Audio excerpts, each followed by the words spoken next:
Hello, everybody. I'm CJ Miller. I'm in my apartment in Shreveport, Louisiana, across the Red River from beautiful Bossier City, Louisiana. Come check us out. We're a great place to come when you need to get away and you want to do something that you haven't done before. Come check us out. Then we're a great place to stop.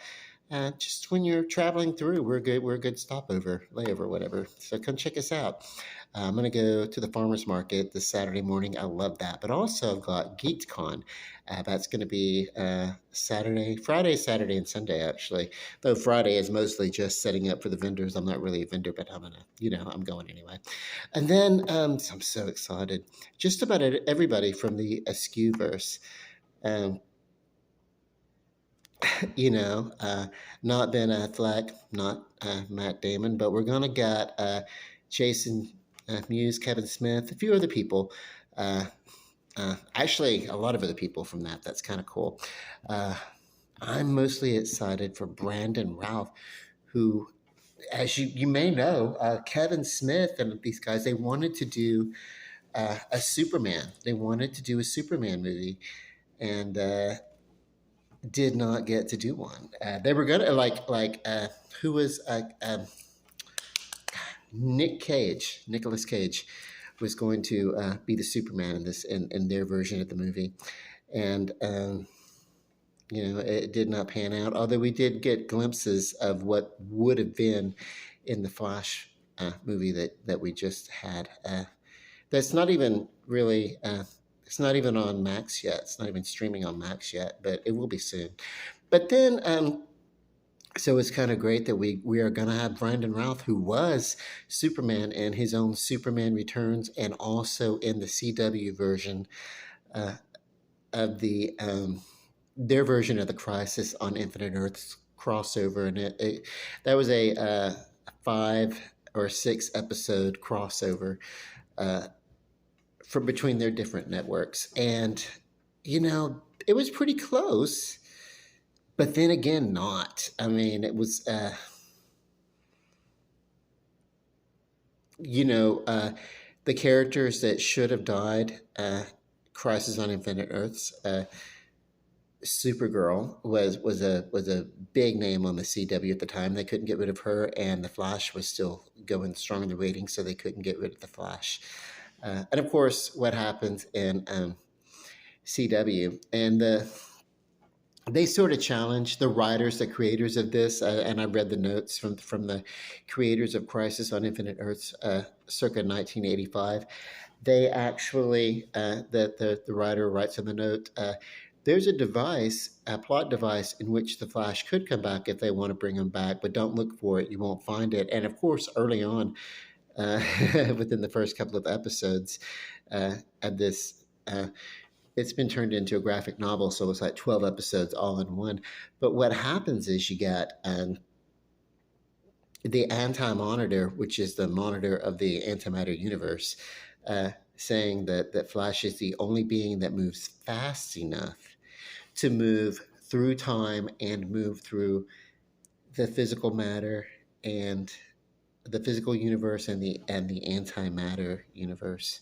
So that's the plot device that because he's running and you think he's disintegrating, and he could be dead. They could think he's dead, or it could just be that he's phasing through time through the what they would call the speed force, but a variant of the speed force. I don't know.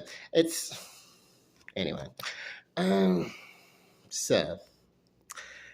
I went to see the last voyage of the Demeter, as I've talked about earlier, that I was going to do. And I went with a friend of mine, and we uh, paid a matinee price to see it because Tuesdays is all day matinee on Tuesdays. But as predicted, I would have been willing to pay standard to get in, and then after seeing it, I would have maybe regretted that I didn't see it in IMAX. It wasn't, or not IMAX. If I wanted to see it in IMAX, I would just sit close to the screen. Uh, this wasn't an IMAX type film, but I would have liked to have seen it in 3D because some of the effects were pretty good. Water being tossed about at sea, around a boat. There's a lot of mist, falling cross trees on a ship, stuff like that. Some of the effects would have been great, you know. So, of course, I was with my friend, and my friend is one of those that wants to talk in the movies.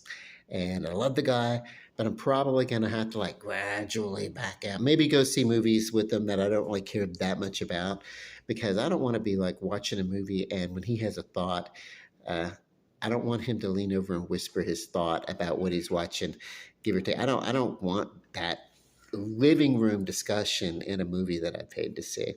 So I think, that's kind of me, though. I kind of knew, and if it's a movie I'm not too interested in, I'll go see a movie, or if it's a lighter movie or something like that. But at this point, I really wanted to tell him, and I didn't want to be rude, but I really did want to tell him to shut up, but, yeah. Anyway, um, yeah, that we're, I'm not talking about you watching a movie and you have a reaction like, "Oh my God, did you see that?" I'm not talking about that. I'm talking about just like a commentary, running commentary through the movie. I don't want to do that. I don't want to experience my movie with someone who wants to fucking talk to the movie. So, but he's a good guy. He's a good guy. But that's just one of those yeah. I think in the future, like Blue Beetle. I think I'm probably going to end up going to see Blue Beetle on my by my lonesome.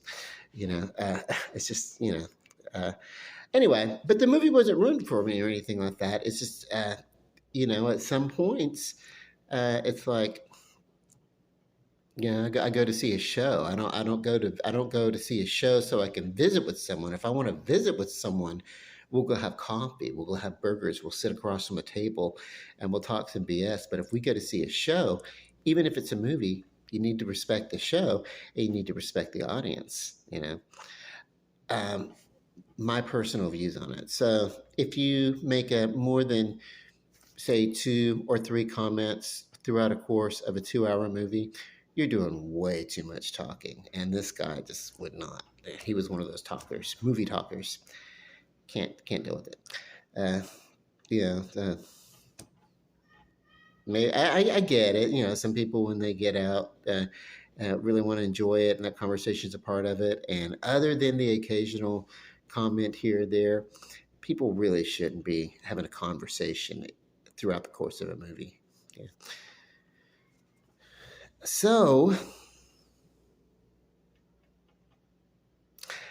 um, but here's the thing about the movie. I'm going to go ahead and give it my like I said, I'm a rated S for I would see it in standard, even though I did pay a matinee price, and that's only because Tuesday is all day long Tuesday. But I would have paid regular price to see it, and then I would have regretted not paying the 3D price. I would not have initially gone in for a 3D price, but I would have regretted it after. So standard plus, S plus, yeah. So we'll do that. We'll give it a plus. S plus, my official rating. Um, so initially they're going. There's a group and they go to the. They don't spend too much time on this at all. They go to a ship that has come to London unmanned, the Demeter, and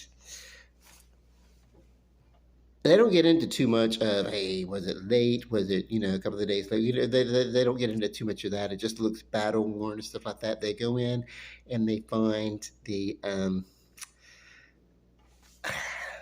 captain's log, and then at some point, you know, uh, and then at that point, I think they go to the boat or something like that. I think it actually opens in Romania, leaving Transylvania or whatever. They're really going to take the initial voyage, and one of the people loading it and stuff. They're like, "Please don't make me go back on there." And then as they're loading it, I think you get a quick glimpse of a snout of something jumping out. You don't get to see much of it. Then they get into the this is the captain's log that's opened after. So it's kind of weird. That's the way my mind plays it. The first few clips are a little bit confusing because they're like a character is like, I don't want to go back on the boat, but I don't know. It could be liberties that they've taken. And because it's kind of blurred, it could be that you're at the end of the story, and then what happens is told in retrospect, or it could just be, I don't know, whatever. Um, I will say it was a good movie. It was a very good movie. The kills were very effective. There are some kills, and I thought maybe they were kind of gonna maybe go light-handed with it. They don't really always go full on uh, stalker kill horror with a vampire. Even the scariest of scariest vampire movies, and the ones who have done that, Salem's Lot, they brought the scary back to the vampire genre after it had long gone. Hammer Film sometimes will do that, as they've done. Ironically, the very first, um, and I think it was House of Dark Shadows, that was inspired by the characters of Dark Shadows, uh, the Dan Curtis TV soap opera. There was the first movie, and of course, Barnabas Collins, the vampire in the movie version, is not the sympathetic, reluctant vampire. He is ruthless and ends up, spoiler alert for that movie, kills everybody in the damn movie. You're all dead. Yeah, the Barnabas will just eat you up. He has no conscience, and he's brutal and he's vicious. That's kind of what we get in this vampire. But we don't know that he's a vampire. Okay, so they've called this movie Alien, the first Alien movie set at sea. And it does have that theme. It's kind of got a claustrophobic setting. Uh, Great. Um, One of the first scenes where the crew they're sitting around the dinner table, and they're talking about their share of what they're getting paid from they're being paid a handsome payment to take the cargo to London, where it's going to be delivered to Carfax Abbey. Some clues there. So anyway, and they're just talking about, what are you going to do with your share? What are you going to do with your share? What are you going to do with your share, give or take? This sets up two things. It sets up to remind us that, hey,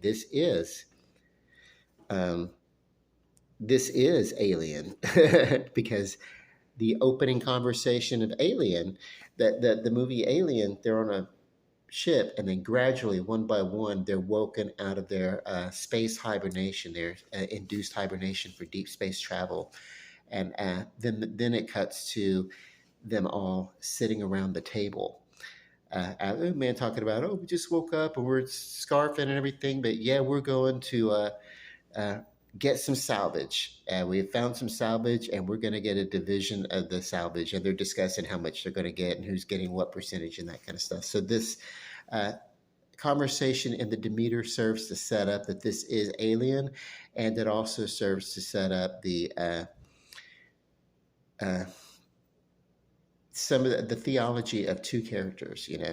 One who is a man, a practical man, the captain of the ship, who is this going to be his last journey. He's going to turn it over to his first mate. It's his last trip as captain of the Demeter, and he's going to retire. And then there is the man that they hired to come on board to help with, if need be, navigation, and also some, because he to be an extra hand. They're shorthanded on the Demeter. So they say, but it doesn't seem like they could have managed with. I mean, you know what I mean? It's like, really? Okay, I think it was maybe like loading this. I don't know. I don't know. See, I don't know why they felt like they were shorthanded. But I guess they brought a couple of people on, or whatever. I don't know. Just go figure. Anyway, we do know that the guy they brought on, he's part of the crew. He's a doctor, and they're talking about, what are you going to do with your share of? And he's like, I'm not a man who's concerned with money. In the late 1800s, you're not concerned with money, please. His concern is understanding the world, uh, and having the world make sense. So he wants to make sense of the world, whatever. So, you know, what can I say?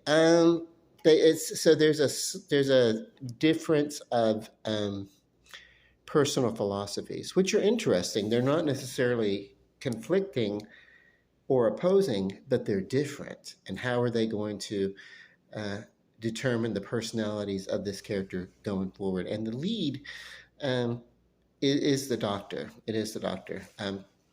Shortly after this, they find a stowaway. Well, she's Romanian, Transylvanian, actually, to be specific, the village, and with this castle looming over. And but we don't know that right away because she's ill. So they decide to, and they had this discussion. Woman at sea, she's bad luck, blah blah blah. She's got this illness, but anyway, they decide, hey, she needs blood transfusion. We're going to do that, and bring her back, and that's great, you know. So that's kind of cool. Um, the next day, there's the livestock uh, is killed, drained of life and killed, you know, and the doctor does not connect the two. He thinks that maybe it's the animals have one animal's gone maybe rabid or something like that and has attacked. So he think maybe the other animal, you know, so is the animals turning on each other because maybe one of them had like a maybe got a hydrophobia. They didn't call it hydrophobia, rabies, you know. So, but they were, you know, they kind of hinted at that. It's like, okay, wouldn't you notice that though? There's a progression with that, uh, and yeah. Anyway, uh, what else are we going on with? I don't want to spoil too much of the movie. There's what we start seeing, or we start seeing images of this creature. This gray creature looks a little bit like Gollum, looks a little bit like um, Voldemort from the first Harry Potter movie, a little bit of a, um, that kind of thing. He's just kind of like southern around, moving around. He's coming out, and he's being really reserved. He's not wearing clothes. He's gray and pale and everything. So he's in his true vampiric form, and he's aboard this vessel, and the people in the Romania, the Transylvania, that have loaded this ship, and there's like, there's a lot of superstition in that area. Anyway, according to the novel Dracula, they expressly mention that to explain the deep superstitions within that region, so that the silliness which those superstitions are regarded by outsiders, such as Londoners, so that when this woman does wake and she does begin to speak and talk about what's happening, uh, she's not really taken very seriously. But some of the other passengers, there's no, ooh, this passenger is ill. It's like, no, something has happened to this passenger and he's got a loss of blood. So with all this going on, uh, they're not putting one and one together. You know what I mean? It's like, this man is supposed to be a doctor, and this stuff is happening sequentially, night after night, and they're not figuring out what's going on. But yeah, true to the passages within the uh, captain's log, they do start to talk about, hey, there's an evil aboard. It's a bad luck and it's an evil. The cook is a devout Christian and thinks it's because it's in response to their individual sins. Uh, everybody starts to kind of lose their mind a little bit. So there's a little bit of the thing vibe going on, the thing from another world, and also later John Carpenter's version, and then that crappy remake that was also not really a remake, but a prequel of John Carpenter's The Thing, where the story is about the human. It's not about the monster, it's about the human. It's about how the human beings are relating to each other and starting to irritate and grate and relate to each other underneath this slowly boiling pot of uh, anxiety and stress and recluseness. They're in this tight spot and they can't get away from each other and they're all on top of each other. And, and then at one point it's like they can't leave each other because they need to watch each other's backs, but they're still, what the hell's going on? They do know that they are not the monster. That's the one thing that the thing does is the thing is like, hey, somebody's being the monster here. Well, in the alien, they knew that it was the alien. They didn't suspect, Oh, but you did know at any point that it could be an alien inside of that came later in the sequel. So just anybody could be, host for an alien, and they didn't even know it. So, uh, particularly starting with the third one, from the third Alien movie on, anybody could be a damn host for one of those things. Anyone could be the monster. It could be inside of you. So anyway, no. But we're talking about this movie, and there are some comparisons to those movies. But while it does kind of copy that formula, in a way, those formulas actually copied this passage from the Dracula novel because they were on a boat and the captain does relate the attitudes and the relations of the crew of the Demeter as they begin to fear an evil aboard the ship, you know not nearly as much detail than what goes into the movie. Now, one of the characters, oh, and the kills, because it's like you see this uh, vampiric shape, or they don't even mention that it's a vampire. They just know that there's an evil in a castle above this Transylvanian village, or whatever. They don't even pronounce it with the correct. Uh, she doesn't even village. It's village. You know what I mean? So she's totally unaffected in her dialect. It's very cursory. It'll be okay. I'm not going to hold the movie at fault for that, but it would have been more authentic had she really been Demeter. That's a dialect. Something. Make an effort. Try. You know. Anyway, so yeah. Um, um, about the third or fourth night, there's a person, and this person gets jacked, like by the vampire, just totally ripped. You know, that first kill. I think I'm not going to tell you who. I'm just going to tell you it's glistening and gory and glorious, and just the right amount of that. You know, anything more would have been fake. Anything less would have been me. It was great. It was a good amount of that type of effect, and we get a few of those. One of the characters ends up dying from the attack of the monster Dracula, and but there's only one character that knows. The only reason that she's there, the female from Transylvania, is to let everybody know, hey, this is Dracula. We don't know what it is. We just know that the name is Dracula. We don't know the nature of the evil. Really? Okay. So anyway, um, which is true to this part in the novel that's happening, because nobody in the novel really knows what's going on at this point. I don't think he's been named as a vampire uh, at this point in the novel either. This is shortly after Jonathan Harker has escaped. All this stuff is going on in the asylum next to the property that is Carfax Abbey. Renfield is in the asylum, all this kind of stuff. So it's a small little bitty Londony town where everybody is kind of close by and everybody kind of knows, hey, this property is next to this and that and everything. So whatever.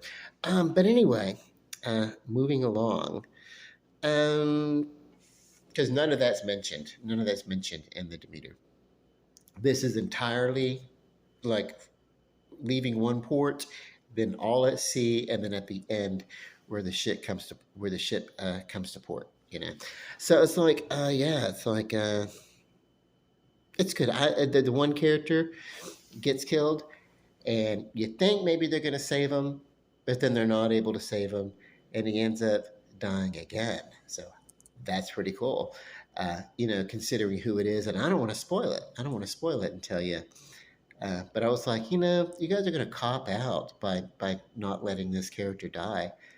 And holy hell, did they not cop out? They let him die. So, yeah, it's a good movie. It's a good movie. Um, it's good to go there if you're a Dracula, you're a fan of the novel, then it's really interesting to go and see what they've done here, some of the liberties, but how okay, kind of sort of plausible that it could have happened this way, you know. So yeah, um, go see it. It's worth your money if you pay full price standard. Uh, it's worth it. If you can see it at a matinee, it's going to be the same movie. Uh, Even better. But yeah, it wouldn't be a waste of money to pay standard fare to see it.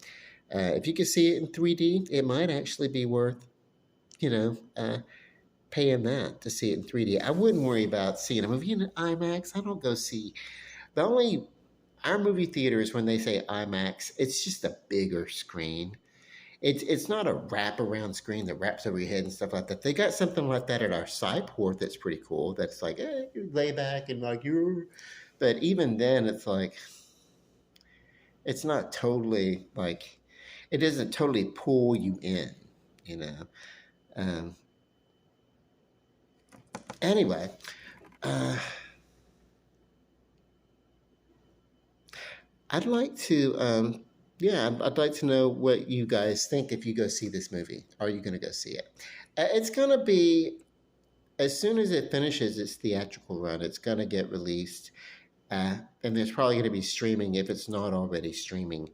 Uh, Somewhere anyway, in short order. It's that type of movie. It's not going to have a long theatrical run, but it's going to be cool. It's already been out for a week and a weekend, and so this is like the uh, yeah, the end of the first week that it's been out because it opened on Tuesday. It opened on Friday with the preview on Thursday, and then Saturday and Sunday, Monday, and then Tuesday. So and it's not daytime. It was 4:10 was when we went to see the movie, so it wasn't like prime date time. But there were about one, two, three, four, five, six. There were about six of us in the theater. Uh, so that's okay. When you go, you know when the movie's going to be short lived when it doesn't have just a week into it when it doesn't have that many uh, people in the theater. But it was a good movie. It would have been better if my friend would have just remembered to shut the hell up during the movie. We'll work with him on that. I love you guys. Love and light. Peace. Good night.